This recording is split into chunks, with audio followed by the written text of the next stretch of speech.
Você sabe o que é o planejamento tributário? Seja muito bem-vindo ao canal Contabilidade e Negócios. Eu sou o Marterson Castelo Branco. Eu vou deixar uma aula para você te explicando o que é o planejamento tributário. Eu vou pedir que você se inscreva no canal, ative as notificações e não esqueça que eu coloquei na descrição vários cursos que eu mesmo preparei sobre planejamento tributário, direito tributário, análise de balanço patrimonial e DRE, contabilidade tributária, contabilidade para não contadores. Então, fique aí com esta aula. Se você quiser me ajudar, se inscreva em um dos meus cursos que tem muitos alunos. Abraço, bons estudos. Aproveite aí este conteúdo que eu preparei para você. Bem, vamos aqui iniciando essa nossa aula sobre o planejamento tributário. Veja, aqui nós já não estamos mais tratando de nivelamento, nós já estamos iniciando o assunto propriamente dito e entrando em termos avançados da contabilidade tributária e do direito tributário. Então, o objetivo desta aula é iniciarmos o estudo propriamente dito do planejamento e da redução de tributos. Olha só, planejamento tributário é obrigação de um bom gestor. Veja, muitas pessoas acham que planejamento tributário, ou seja, a redução tributária e a correta tributação da empresa, é apenas um direito que as empresas têm. Mas a Lei 6.404, a Lei das Sociedades Anônimas, lá no seu artigo 153, vai tratar isso não só como um direito, mas como uma obrigação. Veja, artigo 153. O administrador da companhia deve empregar, no exercício de suas funções, o cuidado e diligência que todo homem ativo e probo costuma empregar na administração dos seus próprios negócios. Então, a Lei 6.404, a famosa Lei das SAs, ela vai dizer que o cuidado, a diligência ao administrar uma empresa não é um direito. Ele deve fazer isso, é uma obrigação.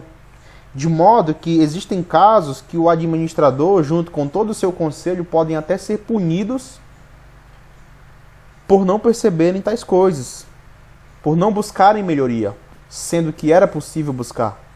E quando eu falo aqui administrador, na verdade, quando a lei menciona administrador, não é o bacharel em administração. É todo aquele que tem a função de administrar, ou seja, de gerir. Tá bom? O que é o planejamento tributário? O planejamento tributário pode ser definido em termos de escolhas lícitas anteriores à ocorrência dos fatos geradores. Veja bem, só existe planejamento tributário se as ações forem adotadas antes do fato gerador. Depois que ocorre o fato gerador do tributo, não tem mais o que fazer. Já aconteceu ali a obrigação principal e a obrigação acessória. Então, só se fala de planejamento tributário antes da obrigação de pagar o tributo acontecer. Tudo bem? Então, nós iremos fazer escolhas lícitas de modo a pagar o mínimo de tributos possíveis dentro da lei. Tais escolhas visam eliminar, reduzir ou postergar o pagamento de tributos. Veja, 3 objetivos do planejamento tributário. Nem sempre vamos conseguir os 3. Às vezes nós vamos conseguir só um deles. Primeiro objetivo, eliminar o tributo. Segundo objetivo, reduzir, na verdade, que é o objetivo mais buscado. Veja, se a nossa empresa vai continuar agindo, prestando serviço, vendendo produtos, é quase certeza que a gente não vai conseguir eliminar. Em poucos casos nós iremos conseguir, mas o nosso grande objetivo é esse aqui, ó, reduzir. Em alguns casos nós também queremos postergar. Isso é planejamento tributário. Veja, sendo condicionada a conduta lítica, ou seja, dentro da lei, não está contemplada no conceito de planejamento tributário a ação ilícita, fora da lei.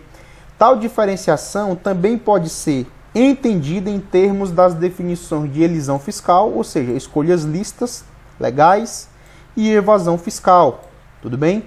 Não coloquei aqui a palavra fiscal, mas eu poderia colocar, tá? No direito tributário as pessoas entendem a palavra evasão.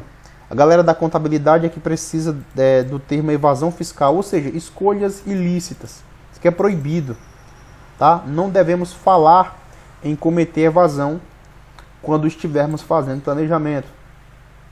Veja bem, toda empresa deve disputar.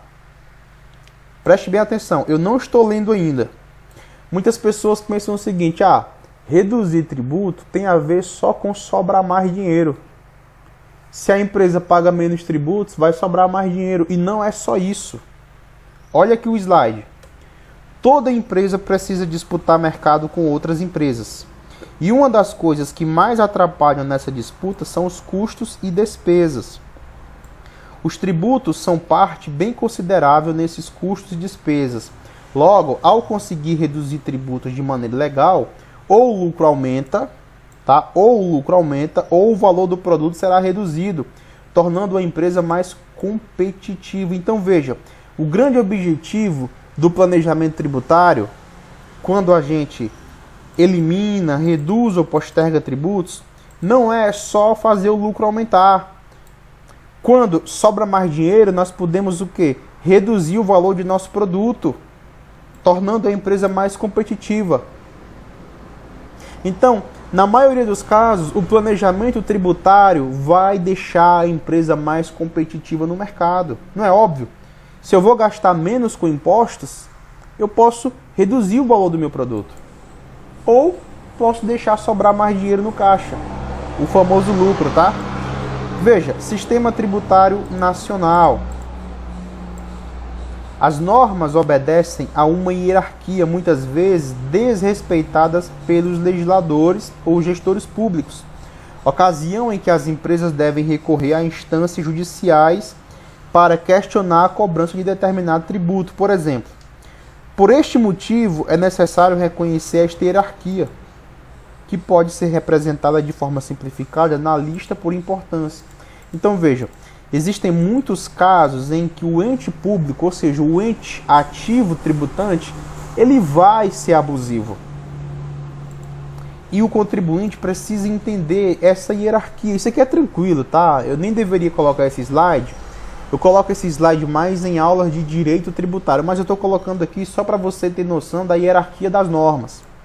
Primeiro nós obedecemos à Constituição, depois às emendas constitucionais, depois as leis complementares, depois as leis ordinárias, leis delegadas, medidas provisórias, decretos legislativos e decretos regulamentadores, tá? Então, nós temos que entender essa hierarquia, porque se alguém cria uma lei ordinária criando um tributo e esse tributo não é previsto na Constituição, então é inconstitucional. Tudo bem? É importante a gente saber isso. É uma coisa mais jurídica, mas eu gosto de explicar. Quais os objetivos do planejamento tributário? Em termos gerais, o planejamento tributário tem os seguintes objetivos: reduzir ou eliminar a carga tributária das empresas, evitando que se concretize. Como eu disse, nem sempre a gente vai eliminar, mas a gente vai reduzir, tudo bem?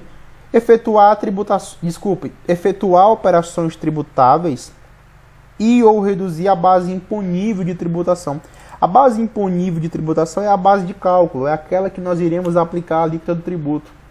Às vezes, dando o desconto correto, tudo bem? Prestando atenção em todas as características da descrição do tributo, tudo isso pode ajudar a reduzir a carga tributária. Vejam, postergar o pagamento de tributos por meio do planejamento das datas de concretização de negócios e a administração adequada do fluxo de caixa. Se a gente pode postergar um pouco mais o pagamento do tributo, sobra mais dinheiro no caixa. Se sobra mais dinheiro no caixa, a gente não precisa recorrer a capital de giro de terceiros, ou seja, bancos, fornecedores, que eles vão cobrar juros, vão cobrar taxas. Tudo bem? Outro objetivo, eliminar contingências tributárias por meio da manutenção de controles internos adequados e do conhecimento profundo das operações e da legislação tributária. Ora, se nós sabemos que uma empresa tem direito a tomar alguns créditos de PIS e COFINS, nós temos que estudar profundamente aquilo, para que nós não tomemos créditos errados. Se tomarmos créditos errados, a empresa será punida. Se não tomarmos crédito nenhum, ou seja, pagaremos tributos indevidos e o caixa da empresa será punido.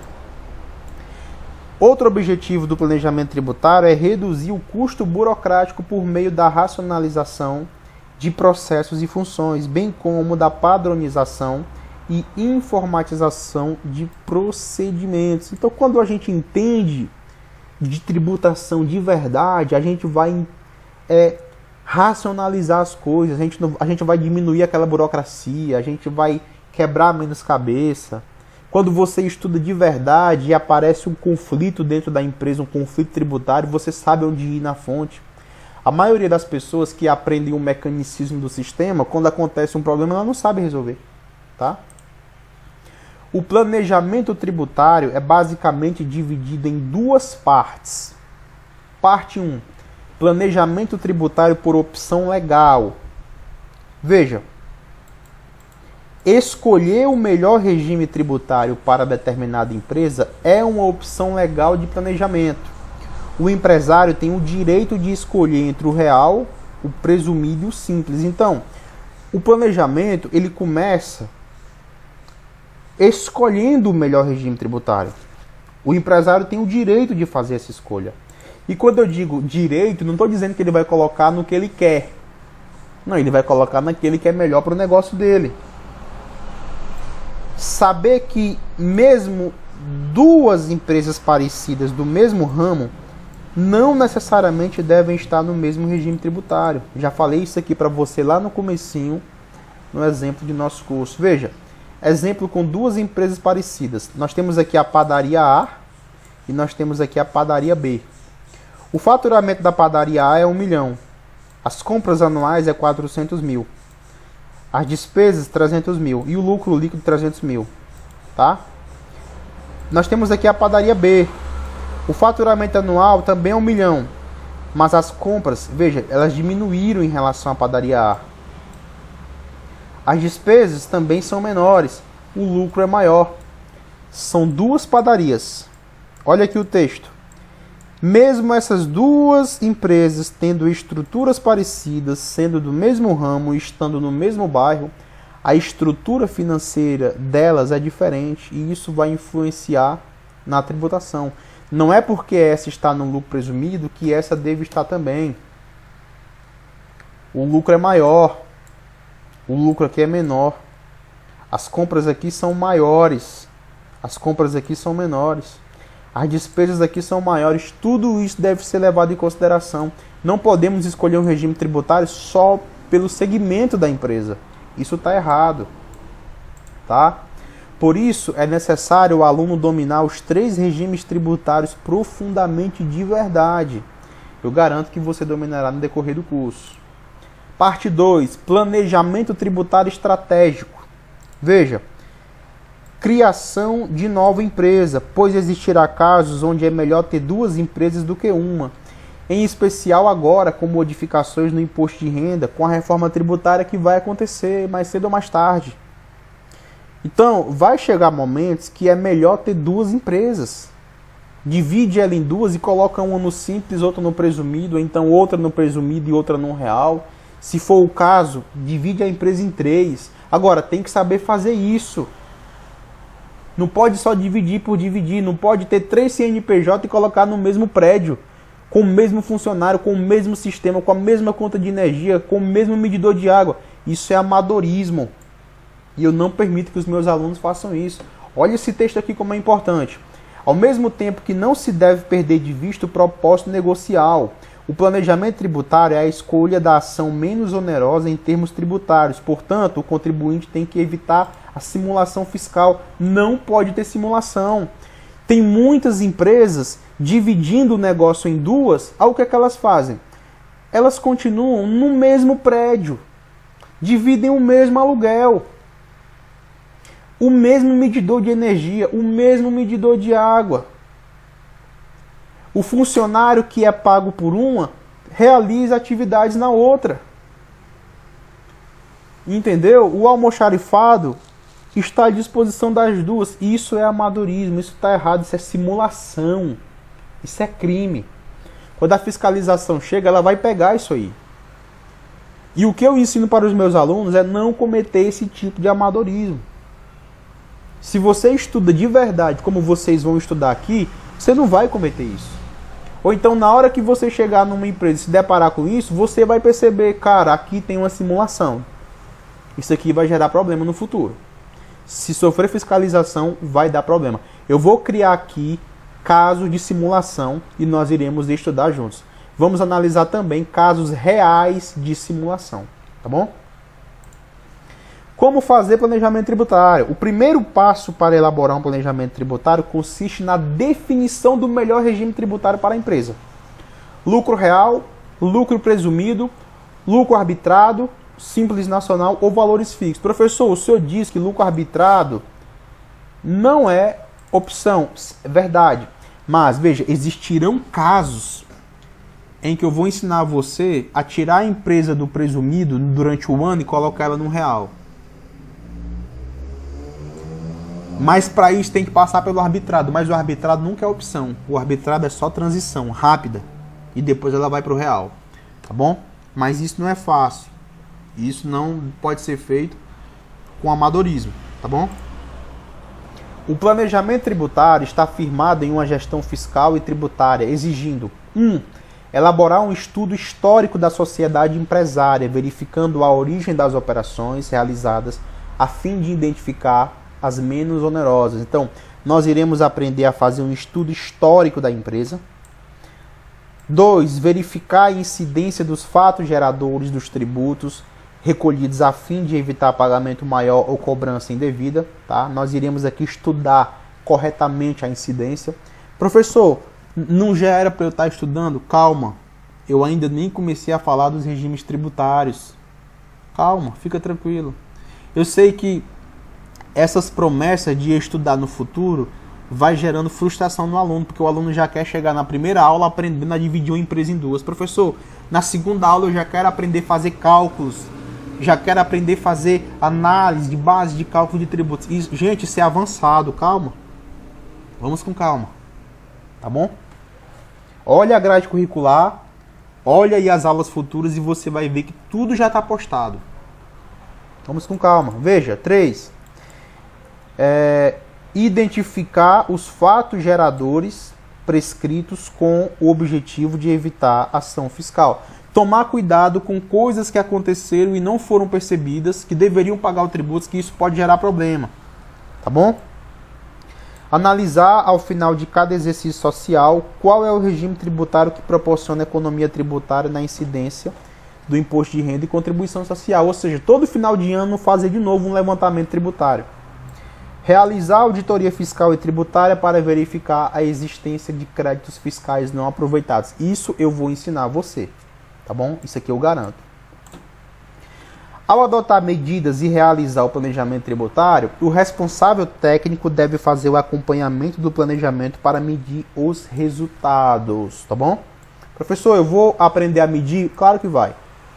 Onde pesquisar? Posição da doutrina.